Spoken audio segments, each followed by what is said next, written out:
విశ్వేశ్వర రెడ్డి ఆయన కొండ అనుకుంటుండు. మా కార్యకర్తల సంగతి తెలియదు.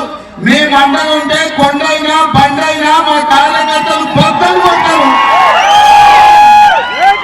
ఆయన కార్యకర్తలు ప్రజలు పోతే అపాయింట్మెంట్ తీసుకుని రావాలంటున్నాడు.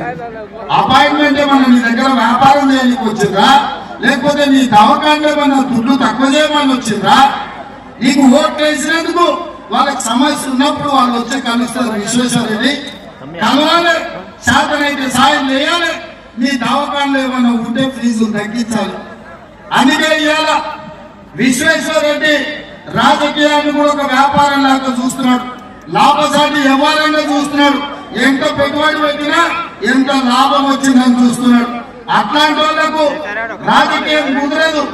ప్రజా జీవితానికి విశ్వేశ్వర రెడ్డి గారు ఉపయోగం లేదు. నీ దగ్గర ఎట్లాగూ 1000 కోట్లు ఉన్నాయి.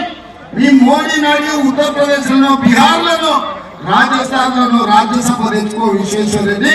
ఇక్కడ నీకు ప్రజలు ఓట్లు వేయరు. 5 ఏళ్ళు నిన్ను గెలిపిస్తే 5 పైసలు కూడా ఈ సేవలకు తీసుకురాలి. ఆనాడు చంద్రశేఖరరావు ప్రభుత్వం ఉండే, నువ్వే ఎంపీ ఉండే.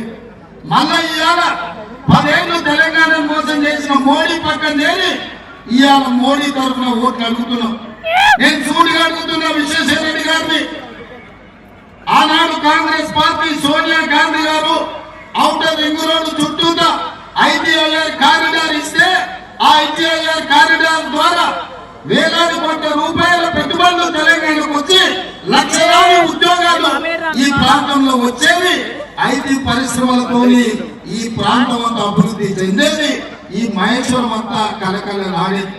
అట్లాంటి ఐటీఐఆర్ ను నరేంద్ర మోడీ గారు రద్దు చేసిండు. నువ్వెందుకు నరేంద్ర మోడీకి మొత్తాన్ని చెప్పలేదు అని నేను విశ్వేశ్వర రెడ్డిని అడుగుతున్నా.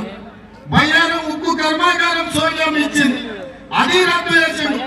కాజీపేటలో రైల్వే కోచ్ ఫ్యాక్టరీ ఇచ్చిండు, అది రద్దు చేసిండు. ఐఐటి ఇచ్చిండు, ఐఐఎం ఇచ్చిండు. ఇట్లా ప్రతిదీ ఆనాడు కాంగ్రెస్ ఇచ్చినవి రద్దు చేసిండు. ఇక నరేంద్ర మోడీ కూడా 2 సార్లు 10 ఏళ్ళు మనకు హామీలు ఇచ్చిండు. సంవత్సరానికి 2 కోట్ల ఉద్యోగాలు ఇస్తాడు. 10 ఏళ్లలో 20 కోట్ల ఉద్యోగాలు ఇవ్వాలి. ఆ లెక్కన తెలంగాణకు 72 లక్షల ఉద్యోగాలు కావాలి. మరి ఇవాళ తెలంగాణకు